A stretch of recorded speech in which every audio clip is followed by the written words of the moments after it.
السلام علیکم ورحمۃ اللہ وبرکاتہ۔ عزیز طالبات، امید ہے آپ سب خیر و عافیت کے ساتھ ہوں گے۔ اللہ تعالیٰ سے دعا ہے اللہ تعالیٰ ہمیں احادیث مبارکہ کو صحیح آداب کے ساتھ پڑھنے کی اور ان کو سمجھنے اور عمل کرنے کی توفیق عطا فرمائے۔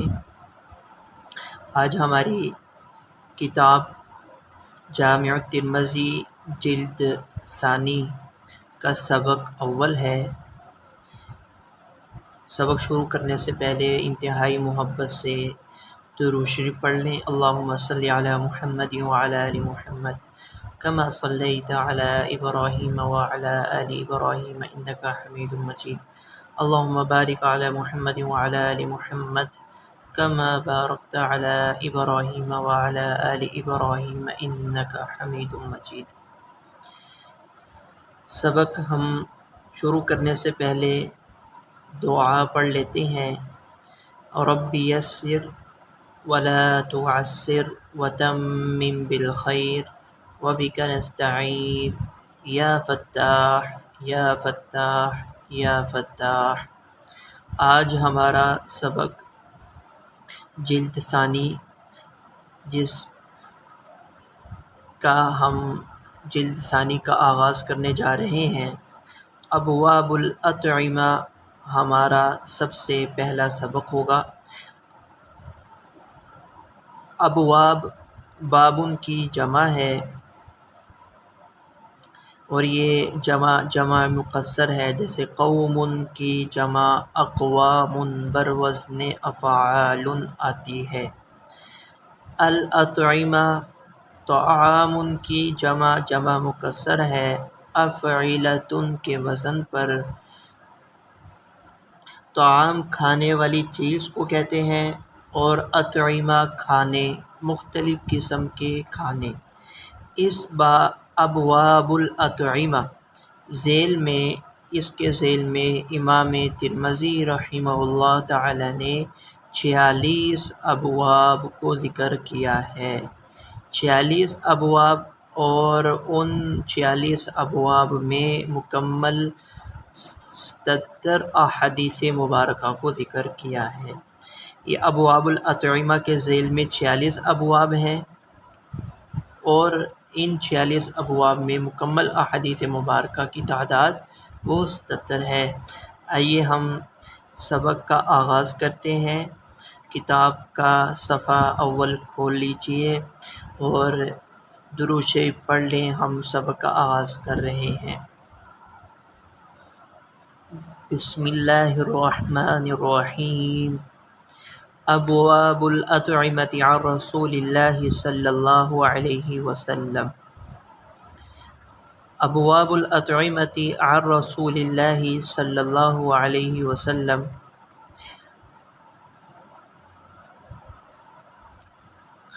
حضور صلی اللہ علیہ وسلم سے مرفوع احادیث مبارکہ کے جو مختلف قسم کے کھانے والی چیزوں کے متعلق وارد ہوئی ہیں، وہ احادیث مرفوعہ جو آپ صلی اللہ علیہ وسلم سے مختلف قسم کے کھانوں کے بارے میں وارد ہوئی ہیں۔ عن رسول اللہ صلی اللہ علیہ وسلم سے امام ترمذی اس طرف اشارہ کرنا چاہ رہے ہیں کہ اس ابواب کے تحت میں احادیث جو ذکر کی جائیں گی وہ احادیث مرفوعہ ہیں۔ وہ مکمل احادیث مرفوعات ہیں، خواہ وہ مرفوع قولی ہو، فعلی ہو یا تقریری ہو۔ یہی طرز رہا ہے جلد اول میں امام ترمذی رحمہ اللہ جلد اول آئندہ سال انشاءاللہ جس کو پڑھنے کی سعادت حاصل کریں گے آپ، تو جلد اول میں بھی امام ترمذی رحمہ اللہ تعالی کتاب کا آغاز فرماتے ہیں اور یہی طرز اختیار کرتے ہیں کہتے ہیں ابواب الطہارۃ عن رسول اللہ صلی اللہ علیہ وسلم، اس طرف ہی اشارہ فرمایا کہ متقدمین محدثین نے احادیث کو جمع کرنے میں مرفوع، موقوف، مقطوع احادیث میں کوئی امتیاز و فرق نہیں کیا، اور احادیث کے جمع کرنے میں خبر اور آثار اور احادیث میں کوئی قسم کی تمیز نہیں کی۔ امام ترمذی نے خیال رکھا، اس کا اہتمام کیا کہ وہ احادیث ہی ذکر کی جو مرفوع ہیں، جن کا سلسلہ سند رسول اللہ صلی اللہ علیہ وسلم سے جن کا سلسلہ رسول اللہ صلی اللہ علیہ وسلم سے جا ملتا ہے۔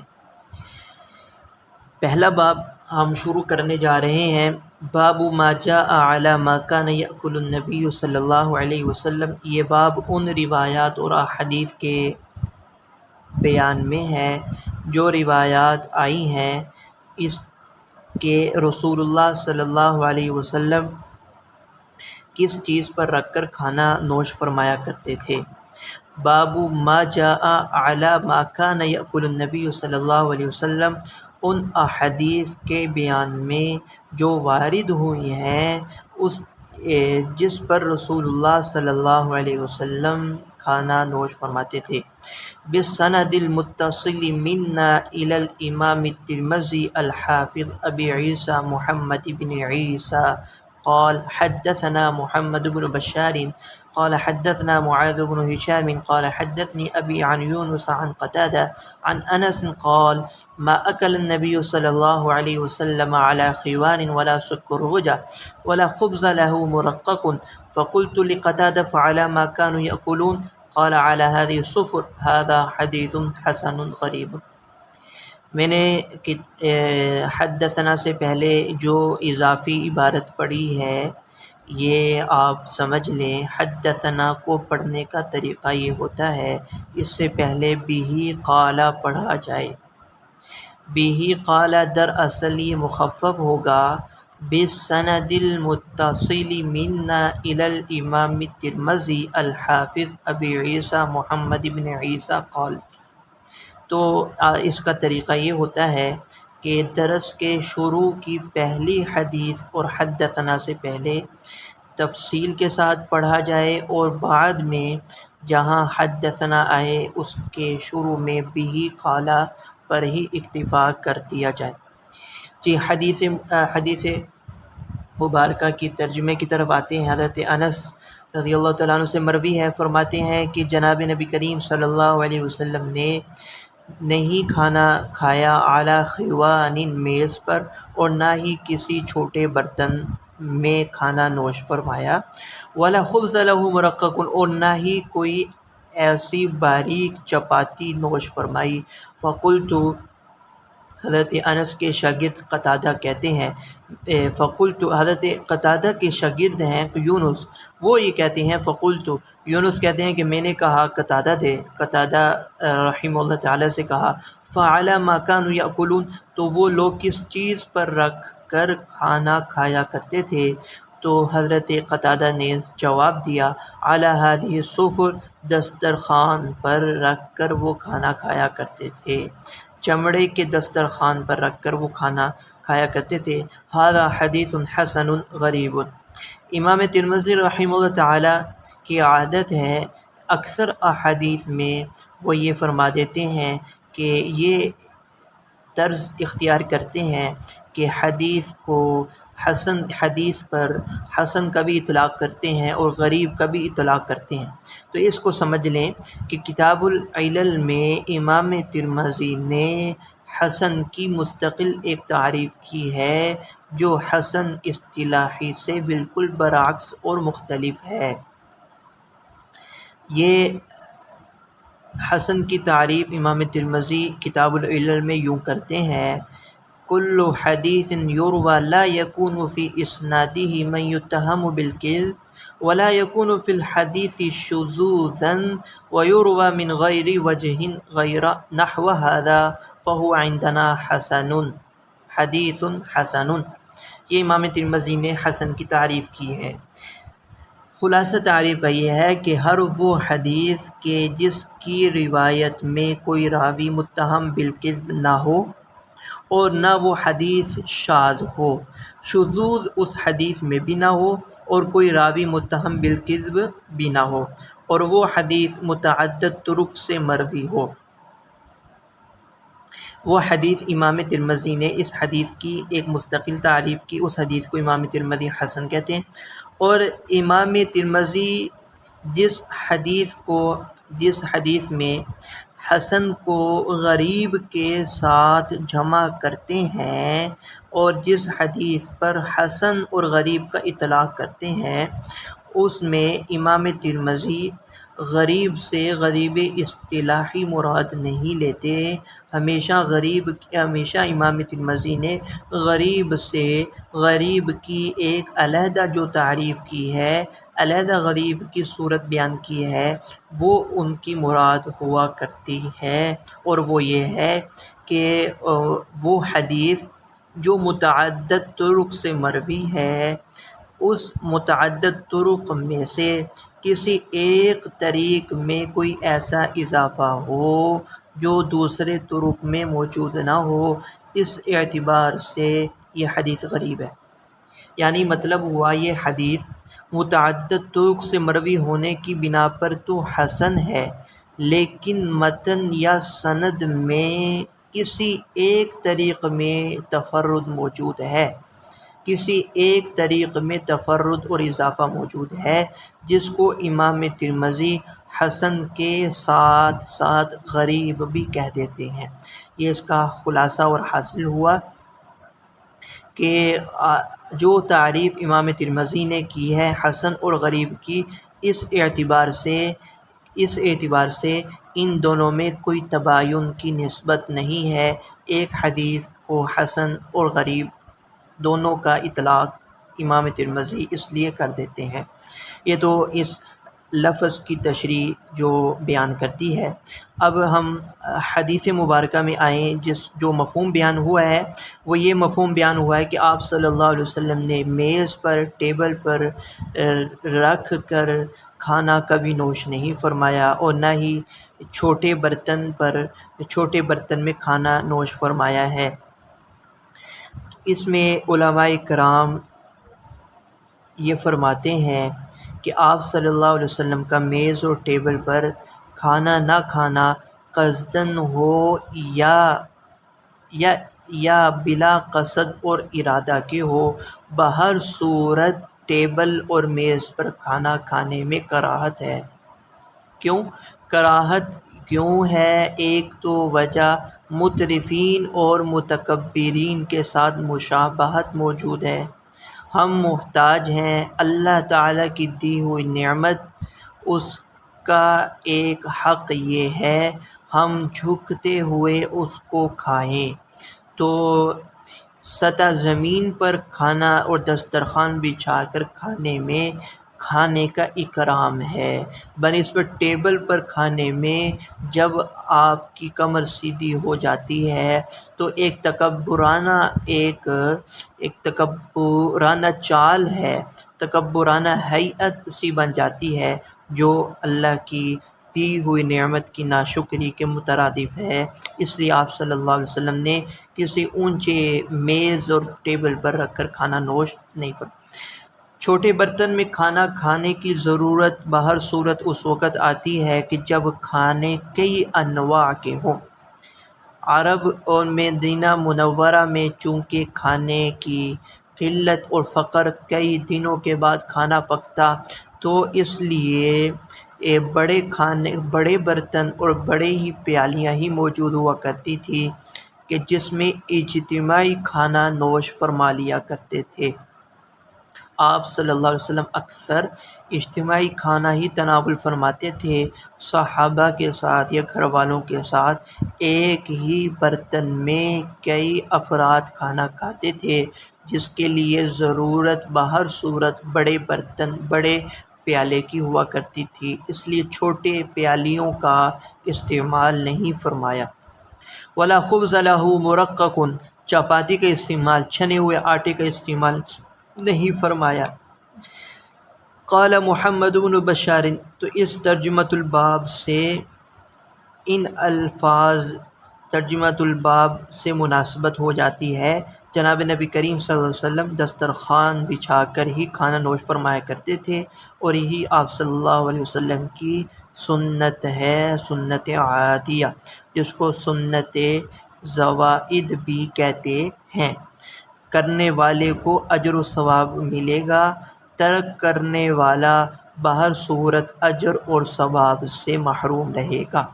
قال محمد بن بشار یونس هذا هو یونس الاسقاف، اس سند میں جو یونس ہیں امام محمد بن بشار یہ بیان کر رہے ہیں، جو حدیث کو امام ترمذی کے استاد ہیں۔ محمد بن بشار یہ بیان کر رہے ہیں یونس سے یونس اسقاف مراد ہیں۔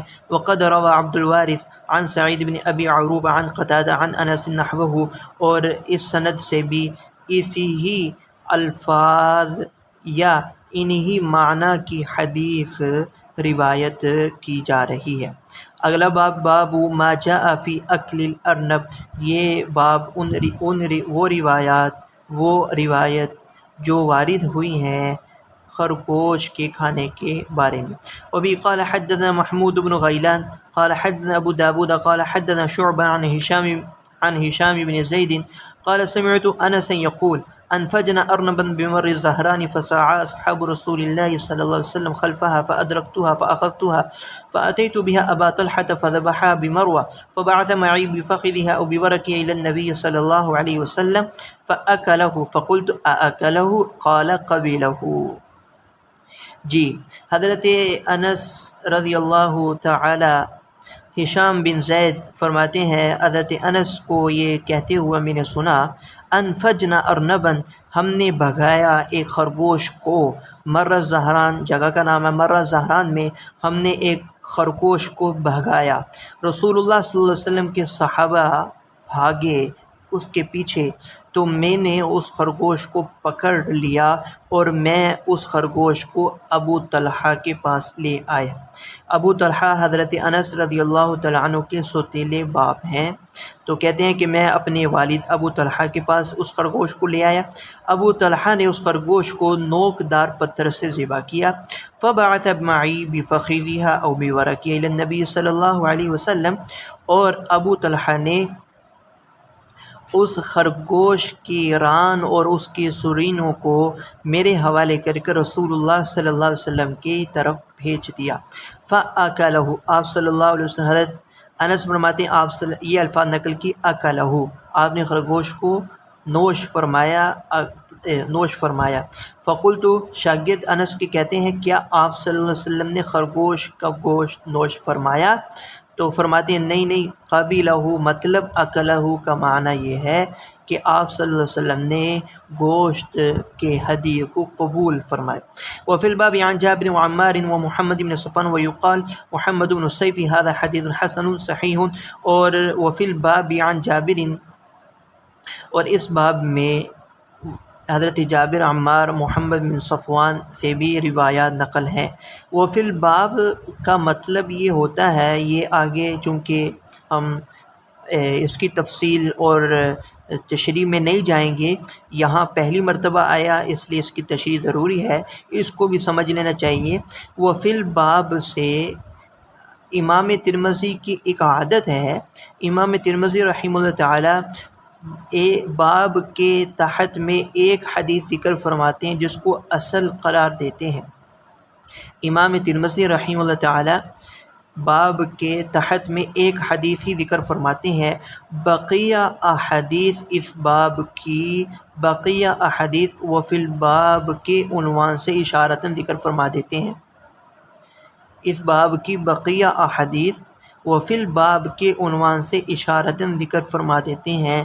اس کا مطلب یہ ہوتا ہے کہ ان صحابہ سے بھی، ان روات سے بھی ایسی روایات مروی ہیں جو اس باب کے تحت میں ذکر کی جا سکتی ہیں۔ اس کا مطلب یہ ہوتا ہے ان صحابہ سے بھی وہ روایات مروی ہیں جو اس باب کے تحت میں ذکر کی جا سکتی ہیں۔ اس کا مطلب یہ نہیں ہوتا کہ ان صحابہ سے جو روایات مروی ہیں ان روایات کا متن بعینی ہی وہی ہے جو مذکورہ بالا حدیث کا متن ہے۔ سمجھ آئی؟ یعنی مطلب یہ ہے کہ ان صحابہ اور روات سے جو روایات مروی ہیں وہ روایات بعینی ہی اس متن کے ساتھ مروی ہونا ضروری نہیں ہے جو مذکورہ بالا متن کا ہے۔ ہاں ایسی روایات ہیں کہ جو اس باب کے تحت میں ذکر کی جا سکتی ہیں، یعنی کہ جن کا معنی یہ سمجھ میں آتا ہے کہ جو ترجمۃ الباب کا معنی سمجھ میں آ رہا ہے۔ وَيُقَالُ محمد بن السیف هذا حدیث حسن صحیح، اور امام ترمذی کی بعض احادیث میں یہ عادت رہی ہے کہ اس حدیث کو حسن بھی کہہ دیتے ہیں اور صحیح بھی کہہ دیتے ہیں۔ اس کی تشریح بھی انشاءاللہ ہم ساتھ ساتھ پڑھتے ہیں۔ امام ترمذی رحمہ اللہ تعالی حسن کی تعریف کرتے ہیں، جو میں نے گزشتہ حدیث کی روشنی میں کی تھی کہ حدیث حسن امام ترمذی وہ حدیث کہ جس کی سند میں کوئی بھی راوی متہم بالکذب نہ ہو اور وہ حدیث شاذ نہ ہو، متعدد طرق سے مروی ہو، وہ حدیث تو ہے حسن۔ لیکن اس کے ساتھ ساتھ اگر صحیح کی وہ اور شرائط جو ہیں وہ شرائط بھی پائی جائیں تو وہ حدیث صحیح کے درجے کو بھی پہنچ جاتی ہے۔ مطلب یہ ہوا کہ حسن اور صحیح میں جو نسبت ہے وہ عموم و خصوص مطلق کی ہے، حسن عام ہے، صحیح خاص ہے۔ اگر کوئی روایت ایسی ہو کہ جس کے اندر صحیح کی تمام شرائط موجود ہوں تو وہ حدیث اس حدیث کو صحیح بھی کہہ دیتے ہیں، اور اس کے ساتھ ساتھ حسن بھی اس کو امام ترمذی کہہ دیتے ہیں، چونکہ امام ترمذی نے حسن کی تعریف مستقل ایک تعریف کی ہے جو حسن اصطلاحی سے تھوڑی مختلف ہے، اس لیے اس حدیث کے اوپر اطلاق حسن کا بھی کر دیتے ہیں اور صحیح کا بھی کر دیتے ہیں۔ والعمل على هذا عند أكثر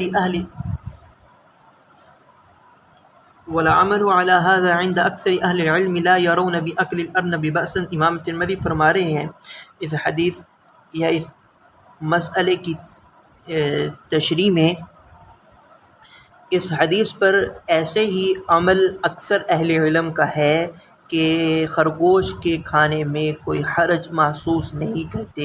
وقد کریہ بعض اہل العلم اکل الارنب وقالوا انها تدمى، اور بعض اہل علم اہل ظواہر جو وقد کریہ اور بعض اہل علم وہ خرگوش کے کھانے میں کراہت محسوس کرتے ہیں، اور وہ یہ دلیل پیش کرتے ہیں کہ خرگوش کو خون آتا ہے۔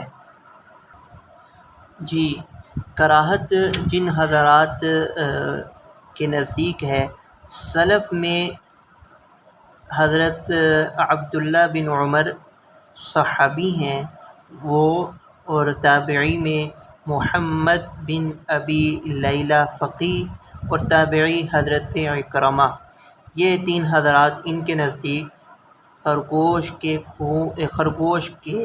گوشت کھانا میں کراہت ہے، خرگوش کے گوشت کھانے میں کراہت موجود ہے۔ بہرحال عبداللہ بن عمر، اکرمہ اور محمد بن ابی لیلہ، یہ تین حضرات کے جو جمہور سے اختلاف کرتے ہیں، باقی ائمہ اربعہ اور اکثر اہل علم کی رائے یہی ہے کہ خرگوش کے گوشت کھانے میں کوئی کراہت موجود نہیں ہے۔ جی باب ما جاء فی اکل الضب، یہ باب ہے ان روایات کے بیان میں جو وارد ہوئی ہیں ضب یعنی سوس مار کہہ لیں، ضب گو کہہ لیں، گو کے گوشت کھانے کے بارے میں۔ وَبِهِ قَالَ حَدَّثَنَا قُتَيْبَةٌ قَالَ حَدَّثَنَا مَالِكُ بْنُ أَنَسٍ عَنْ عَبْدِ اللَّهِ بْنِ دِينَارٍ عَنْ ابْنِ عُمَرَ أَنَّ النَّبِيَّ صلی اللہ علیہ وسلم سُئِلَ عَنْ أَكْلِ الضَّبِّ فَقَالَ لَا آكُلُهُ وَلَا أُحَرِّمُهُ۔ حضرت عبداللہ بن عمر رضی اللہ تعالی عنہ سے مروی ہے، فرماتے ہیں کہ جناب نبی کریم صلی اللہ علیہ وسلم سے ضب کے کھانے کے متعلق سوال کیا گیا۔ ضب یعنی گو، سوس مار بھی کہتے ہیں، گو بھی کہتے ہیں۔ گو کے کھانے کے متعلق سوال کیا گیا۔ آپ صلی اللہ علیہ وسلم نے فرمایا کہ میں نہ تو طبعی کراہت کی وجہ سے میں اس کو نہیں کھاتا ہوں اور نہ میں اس کو حرام قرار دیتا ہوں۔ یعنی آپ صلی اللہ علیہ وسلم کو طبعی اس سے کراہت تھی، طبعی میلان نہیں تھا، اس لیے آپ صلی اللہ علیہ وسلم نے اس کو پسند نہیں فرمایا کھانا۔